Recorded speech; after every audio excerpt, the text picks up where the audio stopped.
महिलाओं को सशक्त बनाओ, महिलाओं को खड़ा करो। नाम बदलने में हमारे मुख्यमंत्री का कोई मुकाबला नहीं है।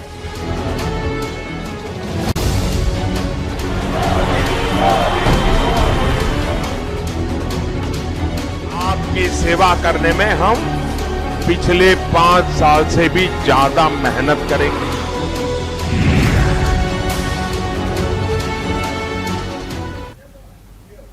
नमस्कार, आप देख रहे हैं सीधा सवाल। मैं हूं आपके साथ अंकुर पांडे। आज हम बात करेंगे संत रविदास जयंती पर नेताओं के संत प्रेम पर। सवाल यह है कि क्या ये वाकई में संत रविदास के प्रति नेताओं की आस्था है या फिर चुनावी माहौल का तकाजा। आइए पहले ये विशेष रिपोर्ट देखते हैं।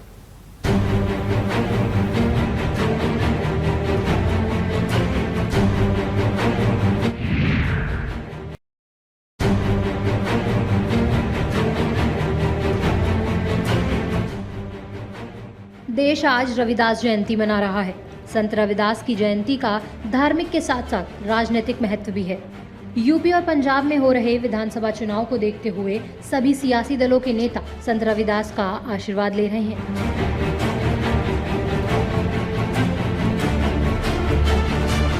जहां प्रधानमंत्री नरेंद्र मोदी ने दिल्ली में गुरु रविदास विश्राम धाम मंदिर के दर्शन किए, साथ ही उन्होंने महिलाओं के साथ कीर्तन भी किया।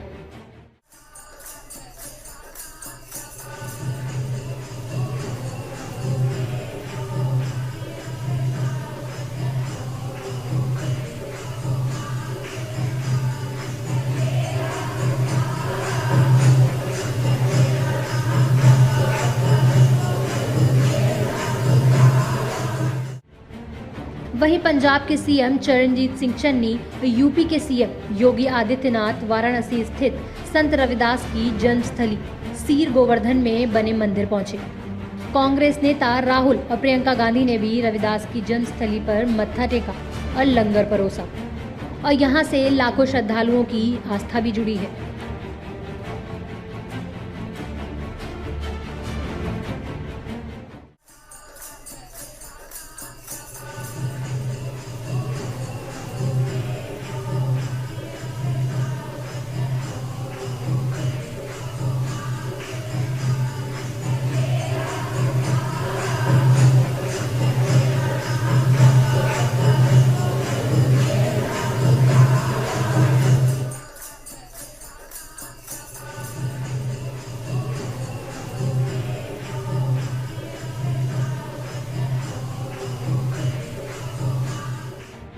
विधानसभा चुनाव के दौरान भाजपा, कांग्रेस सहित सभी दल संत चरणों की रज लेकर पूर्वांचल के साथ पंजाब के दलित व महिला वोटरों को साधने की पूरी कोशिश करेंगे। यूपी, उत्तराखंड, पंजाब समेत अन्य जगहों पर चुनाव हो रहे हैं। ऐसे में नेताओं के इस दौरे को चुनाव से भी जोड़कर देखा जा रहा है। यहाँ सभी राजनीतिक दलों के प्रमुख नेताओं का जमावड़ा लगा है। यूपी के लगभग सभी बड़ी पार्टियों के नेता संत रविदास के दर पर मत्था टेकने के बहाने अपने वोटरों को भी साधेंगे। सबसे अधिक संख्या पंजाब से है। सीर गोवर्धन में उमड़े आस्था के सैलाब के बीच मतदाताओं को रिझाने का भी प्रयास करेंगे। साथियों, संत रविदास जी का एक दोहा है और ध्यान से सुनिए, और जब ध्यान से सुनोगे तो आपका भी पक्का विश्वास हो जाएगा कि मोदी की सरकार वही कर रही है जो संत रविदास जी कह के गए हैं।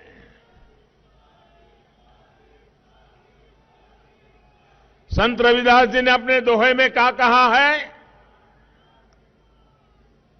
और उन्होंने ऐसा चाहूं, संत रविदास जी ने कहा है, ऐसा चाहूं राज में, ऐसा चाहूं राज में, मिले सबन को अन्न, छोट बड़ो सब सम बसे, छोट बड़ो सब सम बसे, रविदास रहे प्रसन्न। संत शिरोमणि पूज्य रविदास जी ने क्या कहा था? उन्होंने कहा था, मैं एक ऐसा राजा चाहता हूं देखिए, रविदास जी ने कहा है, मैं एक ऐसा राजा चाहता हूं जिससे राज्य में सभी को अन्न मिले, हर कोई एक समान समरस होकर रहे, और जब ऐसा होगा तो स्वाभाविक रूप से रविदास जी प्रसन्न होंगे ही। ये संत रविदास जी ने कहा है। साथियों, सबका साथ सबका विकास के मंत्र,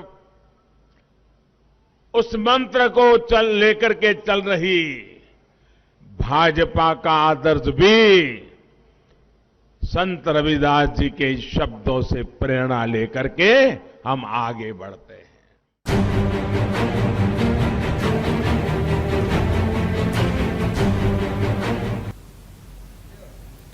तो आपने पैकेज को देखा और समझा कि संत रविदास की जयंती पर किस तरीके से नेताओं का प्रेम या आस्था छलकी है।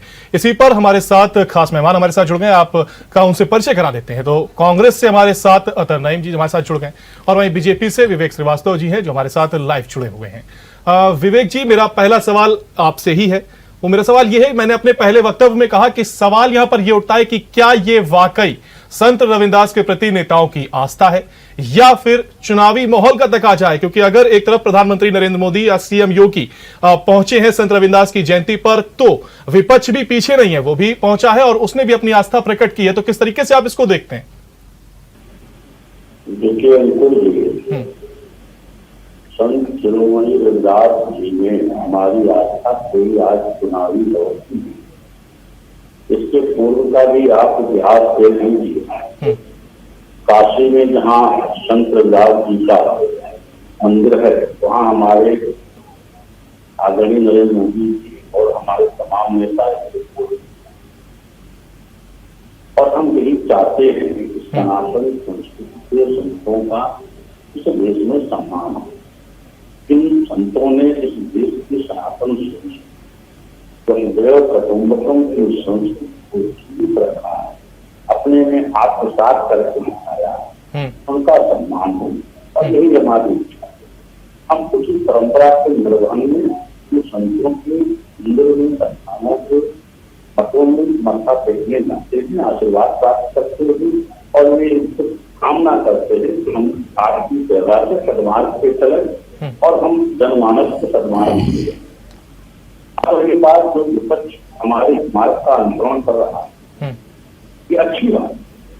कोई भी संत रविदास के दरवाजे पर जाए, उनके मंदिर में जाए, हम उसका स्वागत करें। जो लोग हुमायूं, बाबर और कहीं अन्य लोगों के टीपू सुल्तान के मकबरे से मत्था टेकते थे, आज वो संत रविदास के दरवाजे से मत्था टेक करे, यही तो हम चाहते थे, यही हो रहा। ये तो हमारे लिए प्रसन्नता का विषय है, हम उसका स्वागत करते। आए, सब लोग आए, कम से कम ठीक है, आप आएंगे मन बेमन राजनीतिक चुनाव जिसके चक्कर में आएंगे, कुछ न कुछ सरकार की शिक्षाओं से प्रभावित होकर के जाएंगे ना। तो चलिए तो आप होगा ना, सब लोग आए, सबका स्वागत। जी बिल्कुल, जवाब ले लेते हैं। अदर जी, आपके ऊपर उन्होंने कहा है कि अनुसरण कर रहे हैं, तो ये तो एक अच्छी बात है अगर आप देख करके चल रहे हैं। और उन्होंने कहा कि पहले भी अगर हम देख लें तो कोई पहली बार नहीं कि प्रधानमंत्री नरेंद्र मोदी या सीएम योगी की बात करें कि आस्था उन्होंने प्रकट की है, पहले से करते रहे। तो क्या कांग्रेस कहीं पीछे है क्या, या उसको देख के अनुसरण अब कर रही है क्या? ये तो बहुत हास्यास्पद है कि इनका हम अनुसरण करें। ये तो दलित समाज या वंचित समाज या हमारे शेड्यूल कास्ट भाई बहन समझते हैं कि इन्होंने अत्याचार किए हैं, जलाया है, लड़कियों के साथ बलात्कार और उन पर क्या क्या किया है, उस पर मैं नहीं जाना चाहता। संत रविदास जयंती पर जिस तरह से श्री राहुल गांधी और श्रीमती प्रियंका गांधी जी ने कोई राजनीतिक बात नहीं की, कोई भाषण नहीं, कुछ भी उसका चुनाव में भुनाना नहीं, सीधे सीधे जाकर वहाँ मत्था टेका, आशीर्वाद और सेवा की, लोगों को प्रसाद दिया और चले आए, अपनी उपस्थिति दर्ज कराई। लेकिन जिन लोगों ने उसका राजनीतिक प्रयोग करना चाहा, उसको हारती हुई भाजपा को कि कुछ हमें वोट मिल जाए, वो सामने आया कि लोग कितने डरे हुए हैं, भाजपा वाले कितने घबराए हुए हैं, इनका शीर्ष नेतृत्व मुख्यमंत्री हो या प्रधानमंत्री हो, कि आज इसका भी उपयोग कर लो। और सीधे सीधे चुनाव आचार संहिता का उल्लंघन है। इन्होंने वो बातें की, इन्होंने जिस ढंग का प्रयोग किया, केंद्रीय चुनाव आयोग को संज्ञान लेना चाहिए। पता नहीं क्यों डरता है, ये अच्छी बात नहीं है। अगर केंद्रीय चुनाव आयोग स्वतंत्र होकर टी.एन. शेषन साहब की तरह वीरता नहीं दिखाता है तो माना जाएगा कि सरकार से दाब खाता है, सरकार के नियंत्रण में है, जैसे कि अन्य एजेंसियां हैं सीबीआई, ईडी वगैरह, उसी तरह से चुनाव आयोग को माना जाएगा। संज्ञान लेना चाहिए कि जिस तरह से दुरुपयोग भरी बातें की, जिस तरह से वो बातें की जो नहीं कहना चाहिए, आचार संहिता का भी पालन होना चाहिए। एक मर्यादा होती है संत के आश्रम में पहुंचने की, उसका पालन होना चाहिए। वहां ठीक है, प्रेरणा लेते, मत्था टेकते, प्रसाद ग्रहण करते, चले आते, कोई प्रश्न नहीं था। लेकिन उसका राजनीतिक दुरुपयोग करना, दोहन करना, यह मैं समझता हूं कि अमुक समाज के साथ छलावा मात्र है। अनुसरण वाली बात पर आपकी प्रतिक्रिया लेना चाहेंगे कि क्या अब अनुसरण कर रही है, क्या पहले इस तरीके की? बिल्कुल नहीं, हम आदिकाल से, हम शुरू से, हमारे यहां तो हमने अपना अध्यक्ष बनाया, प्रधानमंत्री, उप प्रधानमंत्री, गृह मंत्री, तमाम गवर्नर, राष्ट्रपति सब बनाया। ये तो ऐसा प्रयोग करते हैं, ये हमारा अनुसरण कर सकते हैं, इनका अनुसरण हम क्यों करने जाएं किसी बात में। जी विवेक जी, आपका जवाब चाहेंगे। कई बड़े सवाल खड़े हुए, चाहे वो आचार संहिता का उल्लंघन हो या चुनाव आयोग पर सवाल खड़े किए हो, तो क्या मुद्दे को भुनाया गया और ये राजनीतिक प्रयोग करने की प्रयास किए गए? जिस तरीके से इसके बाद जनसभा को प्रधानमंत्री नरेंद्र मोदी ने संबोधित किया, उसके माध्यम से क्या संदेश वो देना चाह रहे थे?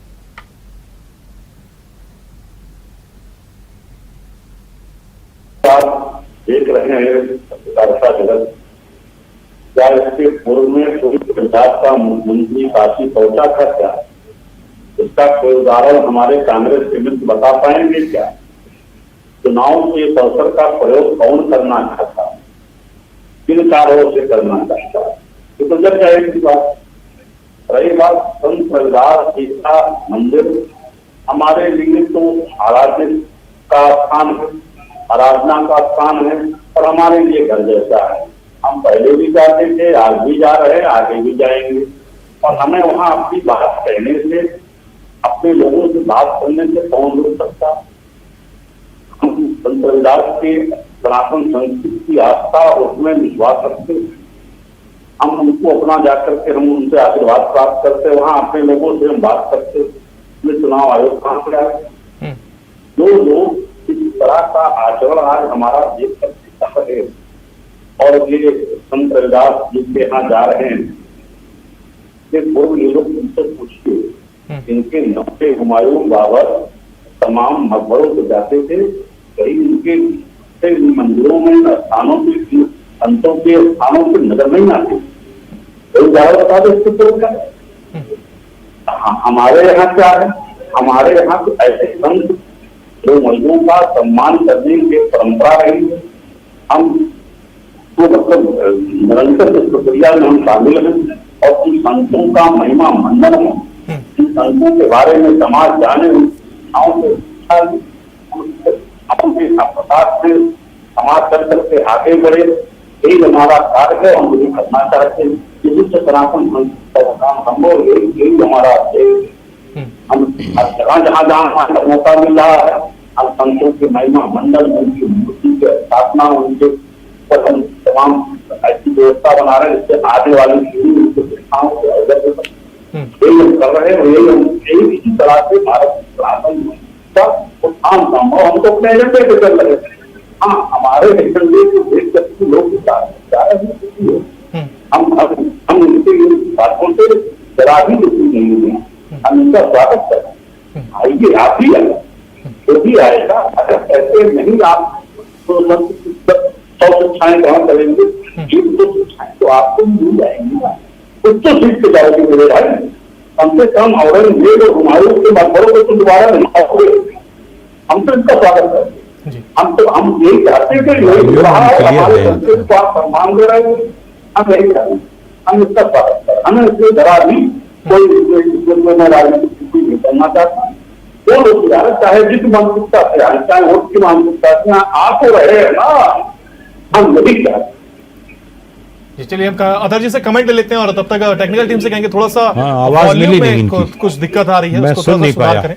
अदर जी ये जानना चाहेंगे आपसे कि इन्होंने तो कहा है कि संत रविदास का महिमा मंडन होता है, इससे तो कहाँ कौन सा उल्लंघन हो रहा है और क्या दिक्कत है? कोई बात नहीं है, वो तो रविदास जी की जयंती पर जो ये किया गया इससे उनका महिमा मंडन हो रहा है और लोगों के प्रति जागरूकता आ रही है।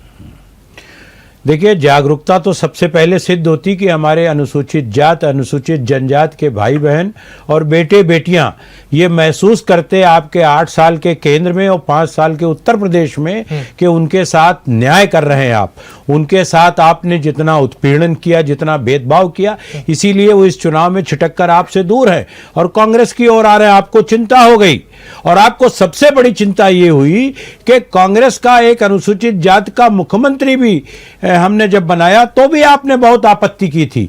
आपकी सोच दर्शाती है, आप जने किन सोच के हैं, आज भी सामंतवादी कहें, आपको क्या कहें, आप किस समय पे क्या बात करते हैं, कैसे चलते हैं, वो तो आप भली बात ही देश का जनमानस आपको जानता है। कितने करवट बदल लेते हैं आप लोग, कैसी कैसी बात कर लेते हैं, लेकिन चुनाव में आप भुनाने गए हैं। ये देश की जनता, उत्तर प्रदेश की जनता, उत्तर प्रदेश का मतदाता भली बात जानता है। इससे आपके प्रति वो लौटने के लिए कतई संभावित नहीं है, आपसे नाराज है, आपके विरोध में खड़ा है। जी प्रतिक्रिया लेंगे विवेक जी आपसे, लेकिन इसके पहले बता दें कि जब प्रधानमंत्री नरेंद्र मोदी ने जनसभा को संबोधित किया, सीतापुर में थे वो, उन्होंने कई बातें कही हैं और जिस बातों का उन्होंने जिक्र किया उसमें दलित, शोषित और वंचित का जो बात इनको लेकर के बार बार कहा कि हमने आवाज दिया, हमने बिजली दी है, हमने पानी पेयजल पहुंचाया है।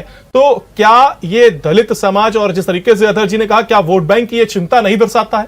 क्या इस और ये इशारा नहीं है? देखिए,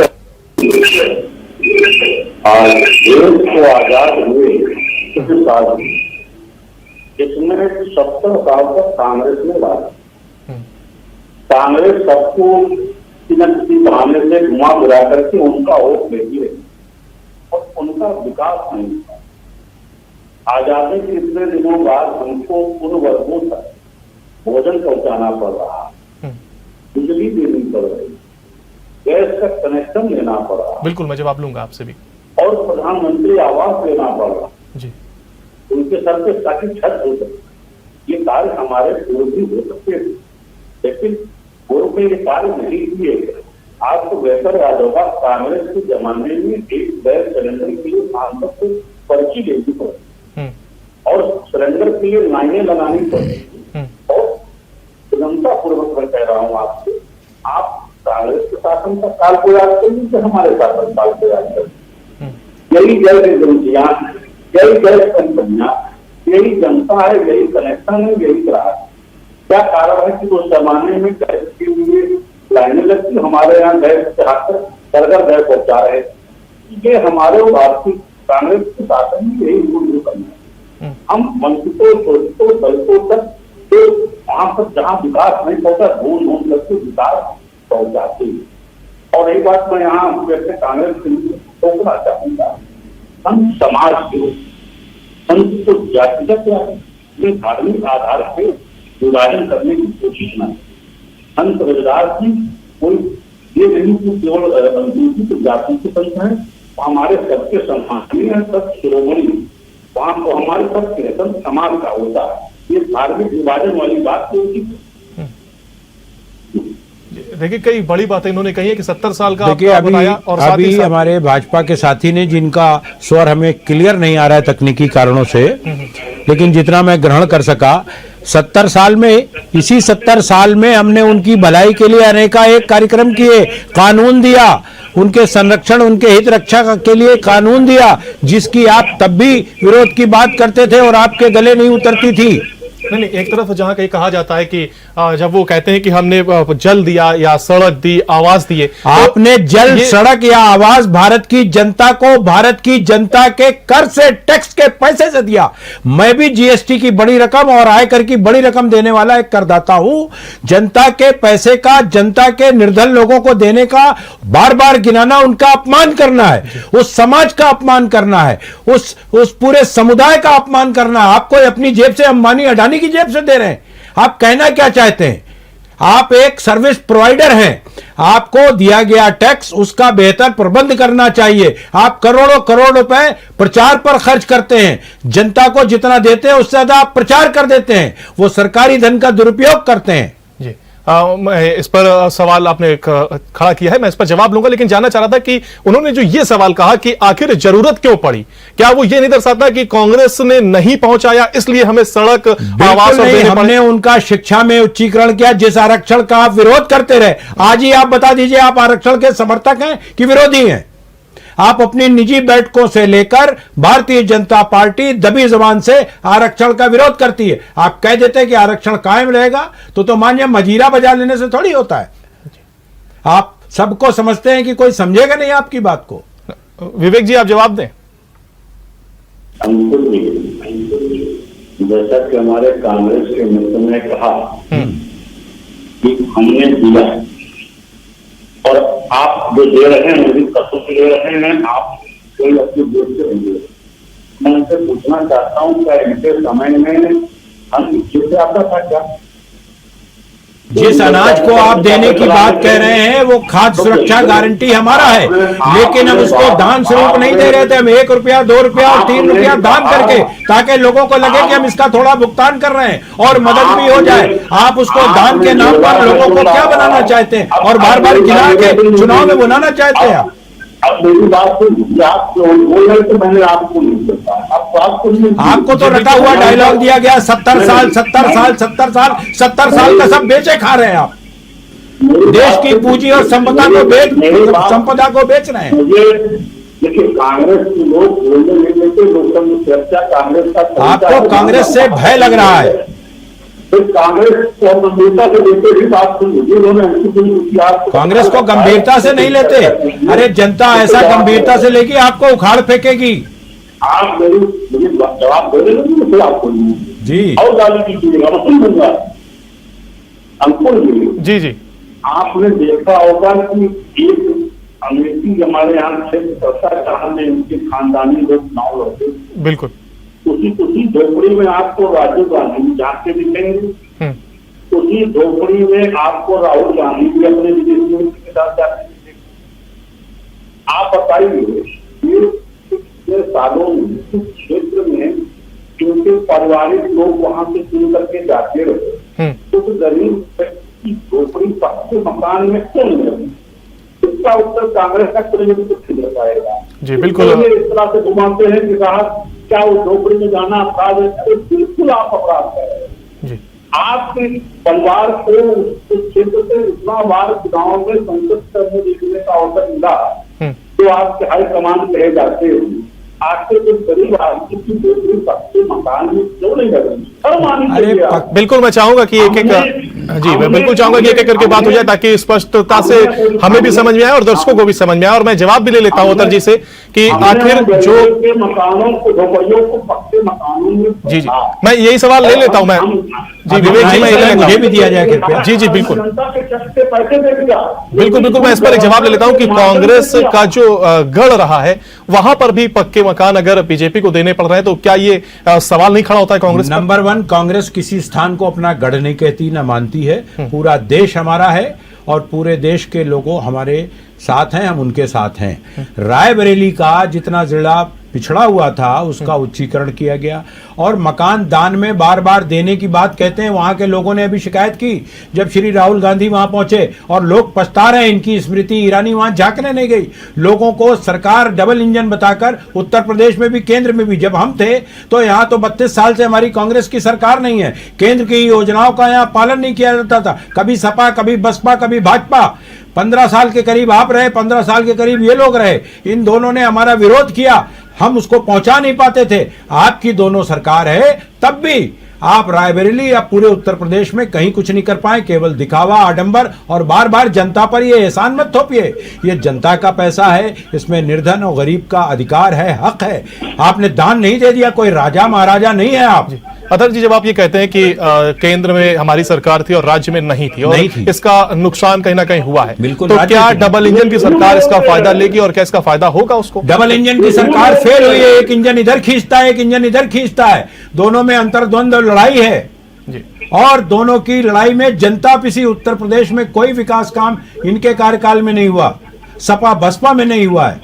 32 बरस बाद लोग अब महसूस कर रहे हैं कि कांग्रेस ने, अब वोटर बदल गया, नौजवान आ गए, तमाम बूढ़े लोग या तो दिवंगत हो गए या फिर बूढ़े हो गए। वो कहते हैं कि जो शांति, जो व्यापार का चलना कांग्रेस के समय में था, आज नहीं है। इनके में महंगाई मार रही है, लोग परेशान हैं, लोग अपनी आजीविका नहीं चला पा रहे हैं, इसलिए लोग इनको हराना चाहते हैं। मगर आज अगर हम बात करें सीतापुर में जब प्रधानमंत्री लाइव जनसभा को संबोधित कर रहे थे तो उन्होंने जिक्र किया था कि हजारों करोड़ की योजना दलित, शोषित, वंचित लोगों के लिए उन्होंने की है। और साथ ही साथ उन्होंने गुरु रविदास जयंती पर लेकर के कहा कि जो उनके श्रद्धालु हैं वो इसके लिए उन्होंने इसका शुक्रिया अदा किया कि श्रद्धालुओं को उन्होंने ज्यादा से ज्यादा सुविधाएं दी हैं। और इसके लिए उन्होंने आपको बता दें कि ईश्वर को निमित्त उनको बनाया। उन्होंने ऐसा कहा कि मुझको इस काम के लिए ईश्वर ने निमित्त बनाया, मैं इसका कहें धन्यवाद देता हूं कि मेरे माध्यम से श्रद्धालुओं को अगर सहूलियत मिलती है। तो आप क्या मानते हैं कि जो उन्होंने शब्द जाल तो बहुत अच्छे कहते हैं, ईश्वर को निमित्त बनाया। जब काशी पहुंचे थे तो भी कहा था, न मैं आया हूं न मैं बुलाया गया हूं, मुझे मां गंगा ने बुलाया है। तो वहां काशी का क्या क्या विकास और क्या हाल है वो वहां की जनता भलीभांति जानती है और पीड़ित है। इश्तेहार और प्रचार में भाजपा आगे रही है। ये इस पे करोड़ों करोड़ रुपया देश का, प्रदेश का, सरकार का फूंक रहे हैं, बहुत बुरी तरह से खर्चा कर रहे हैं। वो विकास में लगता तो लोगों को लगता, दिखावा अधिक है। 1 रुपया अगर लगता तो उस पर 11 रुपया खर्च करते हैं, ये दिखाने में, बताने में। तो विवेक जी, इसी पर सीधा सवाल मेरा आपसे कि क्या बीजेपी इश्तेहार और प्रचार की पार्टी है और क्या जमीनी स्तर पर काम नहीं हुआ है? देखिए अंकुर जी, जमीनी स्तर पे काम देखना हो तो हमारे मित्र को प्रदेश के किसी भी जिले में ले जाएंगे। सबसे पहले वे काशी ही लेके जाए और दिखाइए कि काशी में जो निर्माण हुआ है क्या वो अभूतपूर्व है कि नहीं। और उत्तर प्रदेश में 33 medical college Bharatiya Janata party के शासन में बने, जिसमें 17 में प्रवेश प्रारंभ हो, विकास नहीं है। पुरानी शुगर मिले जो बंद पड़ी तो उन्हें खोला गया, क्या विकास नहीं है। और जो उर्वरक उसको बंद पड़ी थी, तमाम सरकारों में बंद पड़ी थी, उसको फिर से खोला गया। वैल्यू बहुत प्रॉब्लम है साउंड। एक्सप्रेस बनाए गए तो विकास नहीं है। गन्ना किसानों का विशाल मात्रा में भुगतान किया गया, वो विकास नहीं है। एमएसपी पे विशाल भुगतान किया गया, वो विकास नहीं है। अच्छा, होता क्या था, इनके समय में पैसा कितनी चला जाता है। हमारे समय में पैसा एक एक पाई का हिसाब प्रधानमंत्री को देते हैं, योगी आदित्यनाथ को देते हैं और जनता की हिसाब तो आप लोग देते ही नहीं, मीडिया को नहीं देते हैं। और वो काम जुटता है। काफी उसका डेवलपमेंट आप घुमा के ले जाइए, नहीं बोलने लगेंगे वहां, ये वहां नहीं जा सकते बोल पाएंगे, यहाँ भले बोल रहे, मुझे पूरा विश्वास है। सही बात, ये भारतीय जनता पार्टी की गवर्नमेंट की गुड डिलीवरी हुई। हम अंतिम व्यक्ति तक लाभ पहुंचाने के लिए संकल्पित, यही अंत्योदय की योजना है, यही अंत्योदय की प्रेरणा है। और इसी प्रेरणा के साथ आदरणीय मोदी जी काम करते हैं, आदरणीय योगी आदित्यनाथ। तो देखिए, वंचित दलित तक की तरह से योजनाओं का लाभ होते इसी के में दिन रात हमारे कार्यकर्ता, हमारे नेता, हमारी सरकार जी। तो देखिए अतर जी, उन्होंने जवाब देते हुए अंत्योदय योजना का जिक्र किया, जिसमें उन्होंने कहा कि वो अंतिम व्यक्ति तक लाभ पहुंचाने का काम करते हैं। साथ ही साथ अगर उन्होंने ये भी कहा कि विकास कार्य देखने हो तो जमीनी स्तर पर आप एक्सप्रेसवे देख सकते हैं। और जब कांग्रेस से सवाल उठाती है कि विकास पर बात नहीं करते हैं, तो क्या सड़क, पानी और बिजली, क्या ये विकास नहीं है? आवास देना, क्या यह विकास नहीं है? और कैसे विकास के मुद्दों पर बात की जा सकती है? देखिए, मैं बार बार कह रहा हूं कि अगर 1% कुछ किया तो 11% उस पर व्यय करके दिखावा, इसीलिए इश्तेहार और प्रचार की बात कह रहा हूं। आज मुझे आशा थी इनसे, अपने भाजपा के साथी से, कि एक महान संत रविदास जी के जन्म दिवस पर कम से कम सत्य का अनुसरण करें, सत्य के मार्ग पर चले तो अच्छा होगा। अपने प्रधानमंत्री जी की तरह जैसे असत्य बोलते हैं वो न करें, सत्य बोले। जी, मैं एक सवाल आपसे लेना चाहूंगा। जब संबोधन सुनना था तो उन्होंने एक बात कही थी कि जो सरकार होती है वो गरीबों की होती है और उन्होंने गरीबों को ये लाभ पहुंचाया। जिसमें उन्होंने दलित, शोषित और वंचित शब्द का इस्तेमाल किया। ये मैं आपसे बार बार कह रहा हूं, उन्होंने कई बार इसका जिक्र भी किया कि मैंने 34 लाख अपक्के घर दिए और हजारों करोड़ रुपए इस पर खर्च किए हैं। और साथ ही साथ कांग्रेस पर यह आरोप लगता रहा कि वो सूट बूट की सरकार है, इसलिए कहीं ना कहीं वो उस तरीके के विकास नहीं किए और इसीलिए सवाल खड़ा हुआ कि कांग्रेस का जो गढ़ कहा जाता है वहां पर भी बीजेपी को आवाज देने पड़े और इस तरीके की सुविधाएं जो अदर जिलों में दी गई वो वहां पर भी दी गई हैं।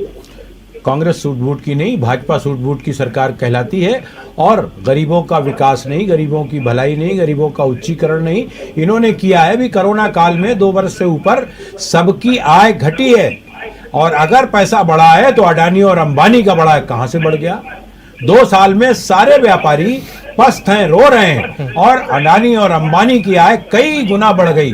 कहां से बढ़ गई, कैसे बढ़ गई, ये जनता जानती है, समझ रही है कि ये सब का सब प्राइवेटाइजेशन कर रहे हैं, ये आरक्षण समाप्त करना चाह रहे हैं, ये शोषित, गरीब, वंचित, दलित, अनुसूचित जात जनजाति के विरोधी हैं, उनका आरक्षण भी समाप्त करना चाहते हैं, उनका हक मारना चाहते हैं और ये दिखावा करते हैं, प्रचार करते हैं। इसके छलावे में आने वाली नहीं है जनता। तो विवेक जी, समय की कमी है, थोड़ा संक्षिप्त में आप आंसर करें कि सूट बूट की सरकार तो बीजेपी की कहलाती है और अडानी और अंबानी को करोड़ों रुपए का सूट कौन पहन कर आया था? तो बड़ा सवाल खड़ा हो रहा है। साथ ही साथ अडानी अंबानी को अमीर करने का और जो आपने विकास कार्य किए हैं वो तो जनता का पैसा है। अंकुर जी, अंबानी भारतीय जनता पार्टी की सरकार में पैदा हुए, उनके रिफाइनरी का जो जामनगर में पुलिस का उद्घाटन करके फोन किया था जरा हमारे कांग्रेस राजीव गांधी गए थे जामनगर रिफाइनरी का उद्घाटन करके। हमने तो जामनगर रिफाइनरी का उद्घाटन नहीं किया। तो इस तरह की बात ये कह रहे अपने गिरे मान में था कि देश के लिए उद्योग भी जरूरी है, उद्योग धंधे भी जरूरी है, श्रमिक भी जरूरी है और समाज भी जरूरी है। सबको लेकर के देश बनता, सबके विकास के लिए कार्य करते हैं। और अमेठी में जिस समय हमारी स्मृति ईरानी जी चुनाव लड़ने गई, अमेठी की स्थिति ये थी कि वहां पर एक ढंग का ना तो होटल था, ना ढंग का ऑडिटोरियम था और कहा वहां से कांग्रेस से हाईकमान के लोग करके जाती थी, राहुल जी और उसके पहले तमाम लोग। क्या हाल बना रखा था इन लोगों ने? और कह रहे कि हमारी सरकार थे, जो झूठ बोलते हैं। ये मुलायम सिंह की सरकार के भी पार्टनर थे, मायावती के साथ भी सरकार में थे, तमाम अन्य लोगों के साथ उसका गठबंधन था और इनकी सरकार उस तरह से ऐसे नहीं थी। इन्होंने अध्यापकों और राज्य कर्मचारियों के दर्जे पे लखनऊ में घोड़े छुड़वाए थे। उसके बाद से यहाँ से अध्यापकों कर्मचारियों की मिलन के बाद से कांग्रेस का टुकड़ा यहाँ से साफ हुआ और आज कांग्रेस कभी तक पहुंच गई। सबसे पुराने इतिहास को याद करके इनको बात करें, बहुत पुराना इतिहास पढ़े, उनको पता क्या भूल गए। लेकिन मुझे याद है मेरे बहादुर सिंह जी के मुख्यमंत्री काल में यहाँ पे राज्य कर्मचारियों और अध्यापकों को सम्मिलित करने से पुलिस के द्वारा घोड़े छोड़वाए गए थे। चलिए, समय हमारे पास इतना ही है। क्लोजिंग कमेंट अतर जी से ले लेते हैं कि किस तरीके से उन्होंने देखिए अमेठी का जिक्र एक बार फिर किया और कहा है कि किस तरीके की वहां व्यवस्थाएं या कहें कि अव्यवस्था थी और उन्होंने वहां पे चीजों को व्यवस्थित किया है। अभी हमारे साथी ने बताया कि मैं अमेठी या रायबरेली में आवाज क्लियर नहीं थी, आरएसएस का कुछ प्रमुख पदाधिकारी वगैरह बताया, तो वो सीमित दायरे की बात कर रहे हैं, सीमित दायरे में रहे हैं। अमेठी और रायबरेली को कांग्रेस ने जितना अच्छा बनाया, आपने हाल बेहाल किया हुआ है। उत्तर प्रदेश की सरकार और केंद्र की सरकार ने अमेठी और रायबरेली की अनदेखी की है इस बीच, और आपने उतना बुरा किया हुआ है कि अब आइंदा आपको विधानसभा के इलेक्शन में अमेठी और रायबरेली से या आसपास से या उत्तर प्रदेश से आपको जीत तो क्या आधी सीटें आपको नहीं होने वाली। बहुत शुक्रिया आप दोनों का, आप दोनों हमारे साथ जुड़े और बहुत शुक्रिया कि आपने इंतजार किया और अपनी अपनी बारी आने पर बात रखी। तो फिलहाल आपने जाना कि सीधा सवाल में कि क्या ये वाकई संत रविदास के प्रति नेताओं की आस्था है या फिर चुनावी माहौल का तकाजा। फिलहाल हमारे इस कार्यक्रम में इतना ही। बाकी की तमाम जानकारियों के लिए आप बने रहिए जेएमडी न्यूज के साथ। नमस्कार।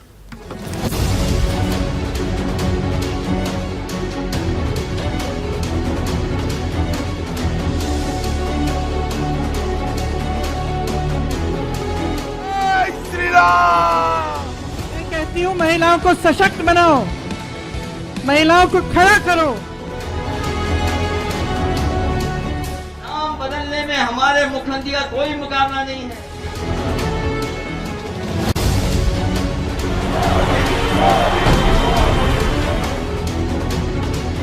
आपकी सेवा करने में हम पिछले 5 साल से भी ज्यादा मेहनत करेंगे।